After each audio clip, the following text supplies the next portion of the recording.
Hello, BookTube. I've got some new arrivals for you, just a few of them here that I didn't want to miss. Uh, Books are coming in here all the time, in one way or another, in the mail or uh, gifts that are brought over by guests or by friends or used bookstores. But I've got three here that I want to show you. One is not new. One is from 2022. I missed it. It's exactly the type of fiction that I would miss. But it was at a little free library that Frida and I passed the other day.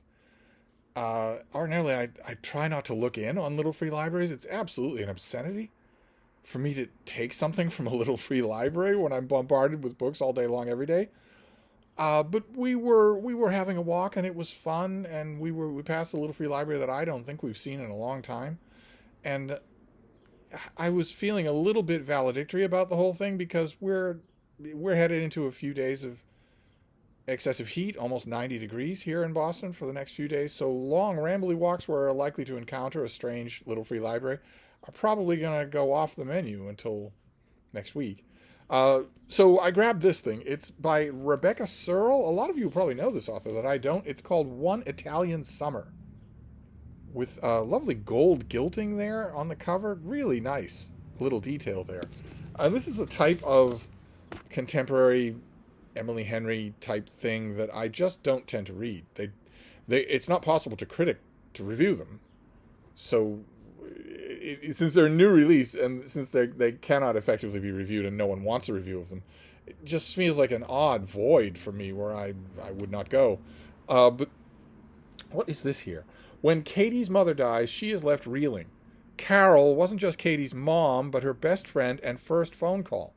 Even Katie's husband can't seem to get through to her. She is lost without her anchor. Her mother was her true north. To make matters worse, the mother-daughter trip of a lifetime looms, going to Positano, following the very same route Karl did as a young woman. Katie has been waiting years for Karl to take her, and now suddenly she is faced with embarking on the adventure alone. But as soon as she steps foot on the beautiful Amalfi coast, buoyed by the stunning cliffsides, delectable food, and charming hotel staff, Katie begins to feel her mother's spirit. And then Karl appears for real, in the flesh, healthy and suntanned and 30 years old. Katie doesn't understand what is happening or how, but over the course of her time in Italy, Katie gets to know Karl in this new form, and soon she must reconcile the mother who knew everything with the young woman who does not yet have a clue. One Italian Summer is the author's next great love story, a transcendent novel about how we move on after loss and how the people we love never truly leave us. Okay, that plot description doesn't sound like the characters moving on from loss, but this is going to take an hour to read, and I don't know this author. Probably a lot of you do. So I will give it a try. The price was right.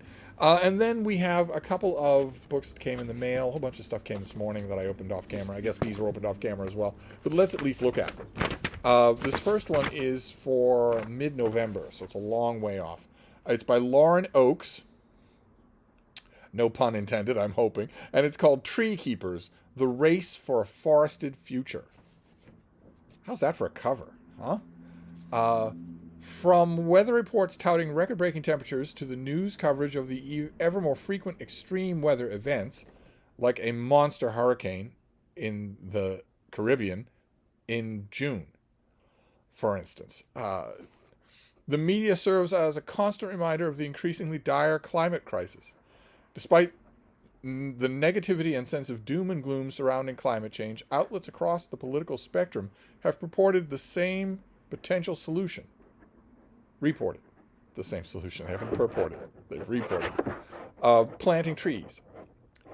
Common headlines include, planting 1 trillion trees could be the most effective solution to climate change, or tree planting has mind-blowing potential to tackle the climate crisis. For many, planting a tree has become a catch-all way to do something good for the planet. Yet the rise of a Let's Plant movement also sparks inevitable opposition, those who assert that reforestation efforts across the world won't work. Important questions inherently arise from this controversy, such as who exactly is planting all these trees and where. Furthermore, what is the something good that tree planting does for the environment? To what extent can trees really save us, and how? Well, there's also another question, which is, do you have permission to plant your tree? And in most of the formerly common held or unowned land in the world, that answer is no, because most of that land, 40% of the land in the United States, a good whopping percentage of the land in Europe, especially Eastern Europe, belongs to Bill Gates through a number of shadow companies. He's been buying up all the land and especially all of the water aquifers that he can find. And considering that that if you don't want to sell, no, this land's my own. I've had it forever. I like it. I'm using it as a safeguard for myself in case the whole societal system goes bust. So sorry, what's that you say? $2 billion? Okay, I'll sell it. All right, it's yours. And Bill Gates can do that. $2 billion is a rounding error for him. So he is buying all the land and especially all the potable water in the world. But anyway, his name has not come up in this list then. In this book, the author tackles these questions by taking readers on a poetic and practical journey through the science behind the legitimacy of global reforestation movement, showcasing different versions of what a forest is, including some of the most intact forests remaining in Suriname, timber plantations in British Columbia, British Columbia is misspelled, and urban forests inequitably distributed across the United States. That most of the forest on common land in the United States belongs to Bill Gates now. Oakes emphasizes the potential of forests in terms of carbon sequestration, but also many other services they provide. As an expert ecologist, but also concerned mother, the author weaves together her personal journey with accessible presentation of the scientific facts and extensively researched stories of people that are helping to reverse deforestation trends. That's often the weak spot of books like this, is that they think the personal elements are more interesting than they are.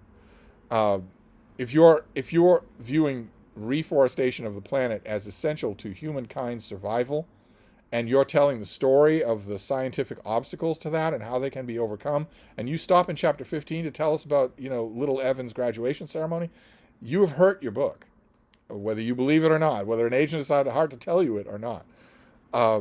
Through deep research and over 150 interviews, she offers a critical look at how forests can contribute to the fight against climate change. And she also reveals the complex roles they can play in making the planet more habitable for life into the future. Timely, meticulously reported, and ultimately optimistic, this book teaches us how to live with a sense of urgency in our warming world, to find beauty in the present, and to take action, big or small. Okay, fantastic. So this comes out a long time from now. This comes out in mid-November. And you don't get many eco-catastrophe books that have an optimistic note to them. So if you're looking for that, definitely put this on a list for your library. Make sure they get it. And then this next thing, I don't have a pub sheet for this, but does it really need an introduction? Good Lord. This is coming out in September. It's 1,000 pages long. And it's not just any 1,000 pages long. You're going to feel every one of these pages. This is Kapital by Karl Marx. This is a brand new translation from Princeton University Press. The translation is by Paul Redder, and it's edited by Paul North and Paul Redder. It is a new translation of the first volume of Kapital by Karl Marx. I got this in the mail, and I physically recoiled from it. When I opened it up, I went, Nevertheless, to every reading life, a little Kapital must fall. This is huge. It's got a gigantic introduction, gigantic critical apparatus. And I don't know if this is going to tell me how long it's been since the last... Oh, good, we've got some info here.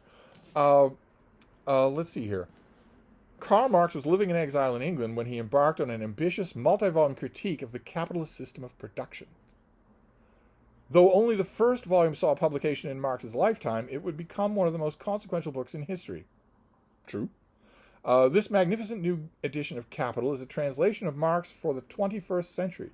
It is the first translation into English to be based on the last German edition revised by Marx himself, the only version that can be called authoritative, and it features extensive commentary and annotations by Paul North and the translator that draw on the latest scholarship and provide invaluable perspective on the book and its complicated legacy. At once precise and boldly readable, this translation captures the momentous scale and sweep of Marx's thought while recovering the elegance and humor of the original source. That's what we all think about when we think about Karl Marx, his humor. For Marx, our global economic system is relentlessly driven by value. To produce it, capture it, trade it, and most of all, to increase it. Lifespans are shortened under the demand for ever greater capital, for ever greater value. Days are lengthened, work is intensified, and the division of labor deepens until it leaves two classes, owners and workers, in constant struggle for life and livelihood. In Capital, Marx reveals how value came to tyrannize our world and how the history of capital is a chronicle of bloodshed, colonization, and enslavement. Okay. All right. Well, this immediately got me thinking of when the last time was that I read Capital. I think that the last time I read it, Penguin Classics came out with a lovely version. Now I'm curious to know about that. What version are you translating? I'm not sure that I ever looked that up for the Penguin version. So they weren't working with the last version that Karl Marx worked on himself, so they weren't working on the authoritative version. I don't think I still have that Penguin Classic trade paperback. I think they made more than one. I think they did... Well, one volume saw print in Marx's life, but I think they did 2 volumes. I'm not sure that I'm remembering that correctly. I don't have those volumes. I'll have to keep an eye out for them. Now that I have this book, The Tumblers of Kismet will bring those Penguin Classics to me at the Brattle Bookshop. I feel certain that will happen. But I don't think I have any others. I don't think I have any version of any translation of Karl Marx. I'm not actually even sure how often this work has been translated into English. And when I'm asking all these questions and saying that I don't know the answers to all of these things, some of you are no doubt thinking the same thing I am. David Murphy, who of course does know everything there is to know about this book. I'm hoping that he's getting a copy of this book as well, because I'm going to trust him to delve into this a lot more than I'm going to trust myself. Although I'm going to find it irresistible. I don't think I'm going to be able. It's a major translation of a major work in the 2024 book season. I don't think there's any way I'm going to be able to. There's no way I'm going to be able to ignore this. I'm going to have to read it, even though I will understand literally 1/50th of what David will understand. And David will also be familiar with the other English language translations. I don't think that he actually has any German. So he'll be familiar with the other English language translations, very familiar with them. He'll know right away the differences between this and them, even before he hunkers down with the line-by-line changes. We'll see. I'm hoping that he gets a copy of this. I have a copy of this now. It is sitting there on the shelf just staring at me. Karl Marx, that jokester. So those are just some new arrivals here. A new translation of Capital coming from Princeton. So those of you who are interested in this, you know who you are. Get onto your library. Make sure they get it. Maybe pre-order a copy at your bookstore or at Amazon. Because this is coming. Do we have the horrible news about this? It's going to be 1,000 pages long. No news on the price, but it's an academic press. It's a huge book. It'll probably be $50. But anyway, there's this. There's Capital by Karl Marx. There's Tree Keepers by Lauren Oakes. And then One Italian Summer, a featherweight summer romance type thing that probably will have a little bit of heartstring action in it for me. I'm sure that the young woman in this novel will find love. I'm sure that she will in Positano.